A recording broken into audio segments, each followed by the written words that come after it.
इक्के दुक्के कमोडिटीज को छोड़ दें तो कल सारे जो कमोडिटीज हैं वो लाल निशान में बंद हुई है। सोने चांदी से करते हैं शुरुआत, क्योंकि कल अहम सपोर्ट्स ब्रीच होते हुए दिखे हैं।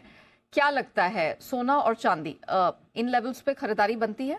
Good morning Neha ji. कहीं ना कहीं देखें तो मोमेंटम पॉजिटिव होता हुआ दिखाई कल जिस तरीके से हमने एक गिरावट देखी थी, वहीं हमने एक छोटी सी रिकवरी भी आती हुई देखी थी। कल हमने देखा था गोल्ड स्पॉट में $1980 तक, $1959 तक नीचे गया था।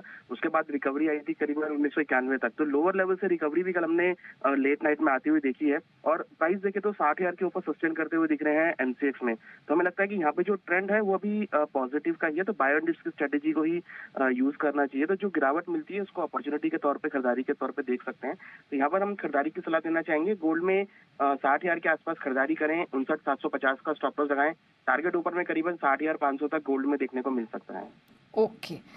साथ ही चांदी पर क्या रणनीति अपनाएं, क्योंकि बहुत तगड़ी रिपोर्ट सिल्वर इंस्टीट्यूट की तरफ से आई है जो रिकॉर्ड डिमांड की बात कर रहे हैं और बहुत ही स्ट्रॉन्ग डेफिसिट की भी बात कर रहे हैं चांदी में, जो पिछले साल भी दिखी और इस साल भी कंटिन्यू होगी। तो उसके मद्देनजर, क्योंकि आज हम देख रहे हैं चांदी उस पर रिएक्ट करते हुए भी दिख रही, बहुत ज्यादा गिरावट आई नहीं है, तो क्या करना है? देखिए, कल हमने देखा था कि करीबन 24.60 तक गई थी डॉलर में, और वहां से एक शार्प रिकवरी देखी और अब करीबन $25.25 के आसपास ट्रेड कर रही है। तो एक ही दिन में इतनी बड़ी एक तेजी हमने लोअर लेवल से आते हुए देखी है। इनफैक्ट अगर आप एमसीएक्स में देखेंगे तो 74,000 तक के कल लेवल गए थे, बट ये क्लोज किया है 75,500 के आसपास में। तो पॉजिटिव ट्रेंड जो है सिल्वर में देखा गया है, रिकवरी हुई है। यहाँ पर मैं अभी भी पॉजिटिव मोमेंटम में हूँ। मुझे लगता है कि जल्दी ही चांदी आपको लॉन्गर टर्म में 78-80 तक के लेवल देखे जा सकते हैं। बट इंट्राडे के लिए 75,000 के आसपास खरीदारी करें, 74,350 का स्टॉप लॉस लगाएं। टारगेट करीबन 76,000 तक देखने को मिल सकता है और हम एक्सपेक्ट करें कि जल्दी आपको $26, $27 तक के लेवल सिल्वर में देखने को मिल सकते हैं।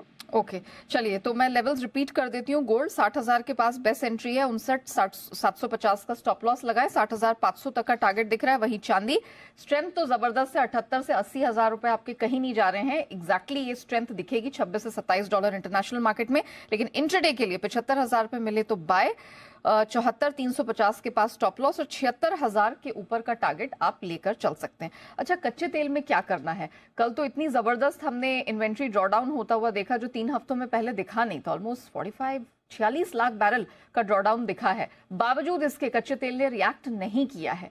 तो आज भी क्या बिकवाली जारी रहेगी? देखिए, क्रूड में सेंटिमेंट पॉजिटिव है, वीकनेस का सेंटिमेंट नहीं है, क्योंकि जब से प्रोडक्शन कट हुआ है तब से एक पॉजिटिव ट्रेंड दिखा है। तो यहाँ पर मैं अगेन बाय एंड डिप्स की स्ट्रेटेजी को ही प्रेफर करना चाहूंगा, क्योंकि अगर आप इंटरनेशनली देखेंगे तो $80 के ऊपर प्राइस सस्टेन कर रहे हैं और कल इन्वेंट्री भी काफी घट कर आई है, जो कि एक अच्छा फैक्टर है सपोर्टिव। तो मुझे लगता है कि यहाँ पर भी हम करीबन 6,500 में मे कॉन्ट्रैक्ट में खरीदारी का ट्रेड बना सकते हैं। 6,340 का स्टॉप लॉस लगाएं, टारगेट करीबन 6,700 तक देखने को मिल सकता है। तो क्रूड के अंदर भी खरीदारी की सलाह रहेगी। इनफैक्ट हमने एनजी के अंदर भी एक रिकवरी आते हुए देखी है। तो क्रूड एनजी मुझे लगता है कि यहाँ से बाउंस बैक देखने को मिल सकते हैं। ओके, तो कच्चे तेल में तो आप 6,700 टारगेट देख रहे हैं। नेचुरल गैस में क्या करना है? देखिए, नेचुरल गैस भी हमें लगता है कि कहीं ना कहीं 180 के ऊपर सस्टेन करता हुआ दिख रहा है। तो यहाँ भी खरीदारी की ट्रेड रहेगा। हमें लग रहा है कि 195-200 तक के लेवल आपको नेचुरल गैस में जल्दी देखने को मिलेंगे। ओके, तो एनर्जी बास्केट में भी खरीदारी करनी है और कहीं ना कहीं जो एक प्रेशर था एनजी पर चार्ट्स पे दिखाई दे रहा था वो अब फिजल आउट होता दिख रहा है। तो आज ओपनिंग में कुछ डिप्स में आप डेफिनेटली खरीदारी करके चल सकते हैं 195 एंड इवेंचुअली 200 के टारगेट के लिए। अच्छा, मेटल्स में क्या करना है? क्योंकि हमने जबरदस्त स्ट्रेंथ यहाँ पर मंडे इवनिंग और ट्यूसडे को बनती हुई देखी थी। हमने एक समय 8 हफ्ते के हाइस पर भी कॉपर को ट्रेड करता हुआ देखा था, लेकिन वो टिकी नहीं।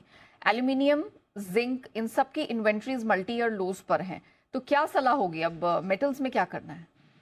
देखिए, डेफिनेटली इन्वेंट्री की तरफ से काफी सपोर्ट आता हुआ दिखाई दिया है सभी बेस मेटल में। इनफैक्ट जो हम डिस्कस भी कर रहे थे कि एल्युमिनियम एक अच्छी रिकवरी करेगा, तो एल्युमिनियम भी करीबन 200 से लेकर करीबन 214 तक आ गया है। तो बेस मेटल साइड में कॉपर और एल्युमिनियम दोनों ही पॉजिटिव पॉइंट में है। यहाँ भी बायो एंड डिप्स की स्ट्रेटेजी हम रखेंगे। कॉपर में करीबन 775 के आसपास खरीदारी करें, 769 का स्टॉप लॉस लगाएं, टारगेट करीबन 785 तक देखने को मिल सकता है। वहीं एल्युमिनियम भी हमें लग रहा है कि अब 217-218 तक के लेवल की तरफ जाता हुआ दिखाई देगा। तो टॉप पिक में कॉपर और एल्युमिनियम दोनों ही रहेंगे। ओके, और इसका स्टॉप लॉस क्या रहेगा एल्यूमिनियम के केस में? एल्युमिनियम के लिए स्टॉप लॉस 211 का रहेगा। 218 से लेकर 220 तक के टारगेट देखने को मिल सकते हैं। Very well, thank you so much Anuj ji हमारे साथ जुड़ने के लिए, बताने के लिए कि नॉन एग्री स्पेस